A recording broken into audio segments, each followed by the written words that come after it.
H1B registration period ਨੂੰ ਜਿਹੜਾ ਉਹ ਲੈ ਕੇ ਇਹਦੇ ਵਿੱਚ ਵੀ ਜਿਹੜੇ ਕੁਝ ਚੇਂਜਸ ਜਿਹੜੇ ਉਹ ਆਏ ਆ, ਕਹਿੰਦੇ ਵੀ H1B ਰਜਿਸਟ੍ਰੇਸ਼ਨ ਪੀਰੀਅਡ ਦੇ ਅੱਧ ਦੇ ਵਿੱਚ ਆ ਕੇ ਕੁਝ ਇਹਨਾਂ ਨੇ ਕੈਪ ਨੂੰ ਲੈ ਕੇ ਚੇਂਜਸ ਕੀਤੇ। ਕੀ ਇਹ ਸਿਚੁਏਸ਼ਨ ਬਣੀ ਹੈ ਜੀ?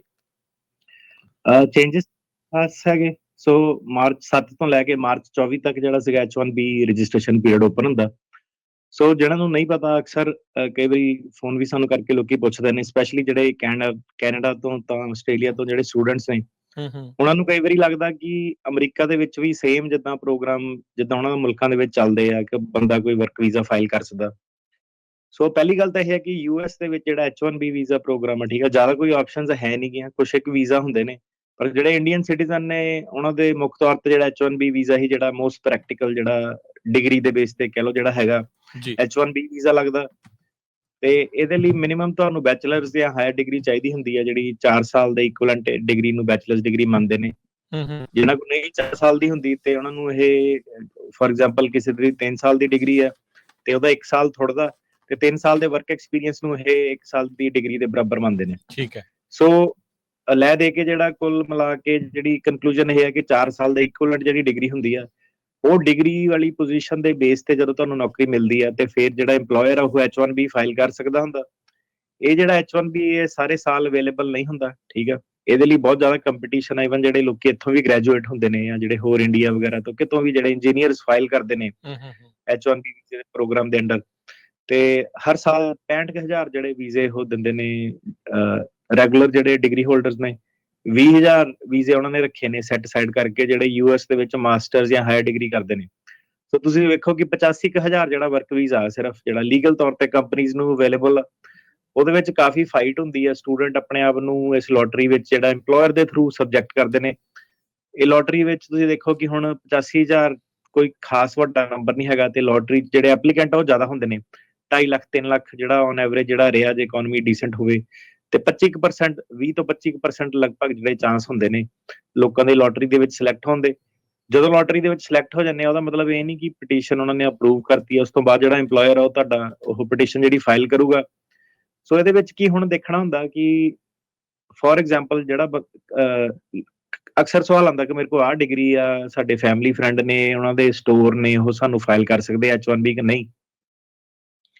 ਸੋ ਆਨਸਰ ਹੈਗਾ ਮੋਸਟ ਲਾਈਕਲੀ ਨਹੀਂ, ਕਿਉਂਕਿ ਜਿਹੜੀ ਪੋਜੀਸ਼ਨ ਉਹ ਟੈਕਨੀਕਲ ਹੋਣੀ ਚਾਹੀਦੀ ਹੈ। ਮਤਲਬ ਇਹ ਸਿਰਫ ਇਨਫ ਨਹੀਂ ਹੈਗਾ ਕਿ ਤੁਹਾਡੇ ਕੋਲ ਡਿਗਰੀ ਆ, ਪਰ ਇਹ ਵੀ ਸ਼ੋਅ ਕਰਨਾ ਹੁੰਦਾ ਕਿ ਜਿਹੜੀ ਡਿਗਰੀ ਦੀ ਵਰਤੋਂ ਹੋਏਗੀ ਤੁਹਾਡੀ ਜਿਹੜੀ ਪੋਜੀਸ਼ਨ ਉਹਦੀਆਂ ਡਿਊਟੀਆਂ ਪਰਫਾਰਮ ਕਰਨ ਦੇ ਵਿੱਚ, ਤੇ ਇਹ ਇੰਨਾ ਸੌਖਾ ਜਿਹੜਾ ਨਹੀਂ ਹੁੰਦਾ।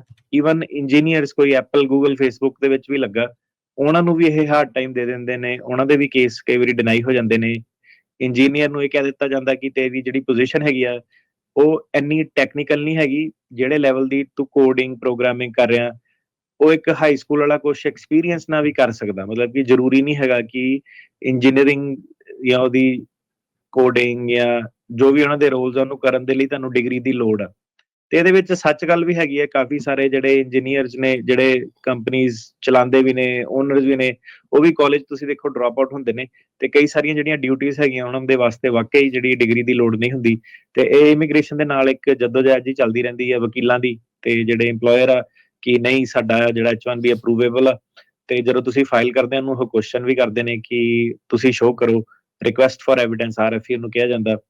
ਸੋ ਇਹਦੀ ਵੀ ਕਾਫੀ ਜਿਹੜੀ ਵੀਜ਼ੇ ਦੀ ਅਮਰੀਕਾ ਦੇ ਵਿੱਚ ਫਾਈਟ ਹੁੰਦੀ ਹੈ। ਜਿਹੜੇ ਲੋਕੀ ਪੜ੍ਹਨ ਲਿਖਣ ਵਾਲੇ ਰਾਹ ਚ F1 ਸਟੂਡੈਂਟ ਚ ਆਏ ਨੇ, ਮੈਂ ਵੀ ਉਹਨਾਂ ਚ ਇੱਕ ਸੀਗਾ, H1B ਵਾਲੇ ਰਾਹ ਤੋਂ ਹੀ ਤੁਹਾਨੂੰ ਜਿਹੜਾ ਜਾਣਾ ਪੈਂਦਾ, ਕਾਫੀ ਲੰਬਾ ਕਠਿਨ ਰਾਹ, ਜਿਹੜਾ 15-15 ਸਾਲ ਦੀ ਜਿਹੜੀ ਵੇਟ ਹੁੰਦੀ ਹੈ, ਬਹੁਤ ਸ਼ਿੱਦਤ ਜਿਹੜੀ ਕਰਨੀ ਪੈਂਦੀ ਆ। ਤੇ ਤੁਸੀਂ ਦੇਖੋ ਕਿ ਉਸ ਤਰੀਕੇ ਦੇ ਨਾਲ ਜਿਹੜਾ ਸੀਗਾ ਬੰਦਾ ਅੱਗੇ ਜਿਹੜਾ ਜਾ ਸਕਦਾ, ਠੀਕ ਹੈ।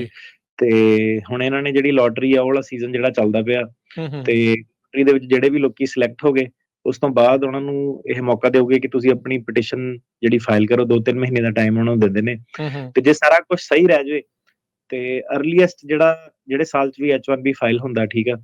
ਹੁਣ ਮਾਰਚ 7 ਤੋਂ ਮਾਰਚ 24 ਤੱਕ ਲੋਟਰੀ ਆ, ਤੇ ਇਹਦੇ ਵਿੱਚ ਤੁਸੀਂ ਆਪਣਾ ਜਿਹੜੀ ਲੋਟਰੀ ਐਂਟਰ ਕਰਨੀ ਆ। ਜੇ ਤੁਸੀਂ ਸਿਲੈਕਟ ਹੋ ਜਾਂਦੇ ਆ, ਪਟੀਸ਼ਨ ਫਾਈਲ ਕਰਦੇ ਆ, ਜੇ ਸਾਰਾ ਕੁਝ ਸਹੀ ਰਿਹਾ, ਪਟੀਸ਼ਨ ਅਪਰੂਵ ਹੋ ਗਈ, ਤੇ ਅਕਤੂਬਰ 1 2025 ਤੋਂ ਜਿਹੜੀ ਇਹ H1B ਐਪਲੀਕੇਬਲ ਹੋ ਸਕਦਾ। ਅਰਲੀਐਸਟ ਇਹ ਟਾਈਮ ਫਰੇਮ ਇਹ ਹੈਗਾ, ਠੀਕ ਹੈ। ਤੇ ਤੁਸੀਂ ਵੇਖੋ ਕਿ ਇਹਦੇ ਵਿੱਚ ਵੀ ਕਾਫੀ ਜਿਹੜੀ ਸਖਤਾਈ ਹੈ, ਜਿਹੜੇ ਲੋਕੀ ਪੜ੍ਹਨ ਵਾਲੇ ਰਾਹ ਚੋਂ ਵੀ ਆਉਂਦੇ ਨੇ ਨਾ। ਹੁਣ ਤੁਸੀਂ ਕੰਪੇਅਰ ਕਰੋ ਅਸਾਈਲਮ ਦੇ ਸਿਸਟਮ ਦੇ ਨਾਲ, ਲੋਕਾਂ ਦੀ ਐਕਸਪੈਕਟੇਸ਼ਨਸ ਦੇ ਨਾਲ ਕਿ ਜਿਹੜਾ ਸਹੀ ਸਿਸਟਮ ਆ ਉਹਦੇ ਵਿੱਚ ਕਠਿਨਾਈ ਜਿਹੜੀ ਹੈਗੀ ਆ, ਤੇ ਕਹਿੰਦੇ ਕਿ ਬਾਏ ਦਾ ਬੁੱਕ ਚੱਲਣ ਵਾਲਾ ਜਿਹੜਾ ਬੰਦਾ ਵਾ, ਤੁਹਾਨੂੰ ਤੁਸੀਂ ਸਾਹਮਣੇ ਰੱਖ ਕੇ ਜਿਹੜਾ ਆਪਣੇ ਵੇਖੋ ਕਿ ਤੁਹਾਨੂੰ ਲਾਅ ਦੱਸਿਆ, ਇਹਨੂੰ ਤੁਸੀਂ ਕੰਪੇਅਰ ਕਰੋ ਫਿਰ, ਤੇ ਕਿ ਜਿਹੜਾ ਇੱਕ ਇੰਜੀਨੀਅਰ ਲੈਵਲ ਦਾ ਵੀ ਬੰਦਾ ਜਿਹੜਾ ਆ ਰਿਹਾ, ਸਾਇੰਟਿਸਟ ਲੈਵਲ ਦਾ ਵੀ ਜਿਹੜਾ ਬੰਦਾ ਆ ਰਿਹਾ, ਉਹਨੂੰ ਵੀ ਐ ਨਹੀਂ ਹੈਗਾ ਕਿ ਸਿੱਧੇ ਆ ਕੇ ਇਹਨਾਂ ਨੇ ਵੀਜ਼ਾ ਜਿਹੜਾ ਦੇ ਦਿੱਤਾ। ਤੇ ਜਿੱਦਾਂ ਕੈਨੇਡਾ ਦੇ ਵਿੱਚ ਜਿਹੜਾ LMIA ਵਗੈਰਾ ਜੋ ਵੀ ਜਿਹੜੇ ਉਦਾਂ ਦੇ ਸੀਗੇ ਕਿ ਛੋਟਾ ਮੋਟਾ ਬਿਜ਼ਨਸ ਜਾਂ ਸਟੋਰ ਜਾਂ ਟਿਮ ਹਾਰਟਨਸ ਵੀ ਉੱਥੇ ਫਾਈਲ ਕਰ ਸਕਦਾ, ਉਹ ਚੀਜ਼ ਇੱਥੇ ਅਮਰੀਕਾ ਦੇ ਵਿੱਚ ਨਹੀਂ ਐਗਜ਼ਿਸਟ ਕਰਦੀ। ਇੱਥੇ ਸੋਫਿਸਟੀਕੇਟਡ ਪੋਜੀਸ਼ਨ ਤੇ ਟੈਕਨੀਕਲ ਜਿਹੜੀ ਪੋਜੀਸ਼ਨ ਚਾਹੀਦੀ ਹੈ, ਤੇ ਬਿਜ਼ਨਸ ਜਿਹੜਾ ਇੱਕ US ਕੰਪਨੀ ਜਿਹੜੀ ਉਹੀ ਕਰ ਸਕਦੀ ਹੈ।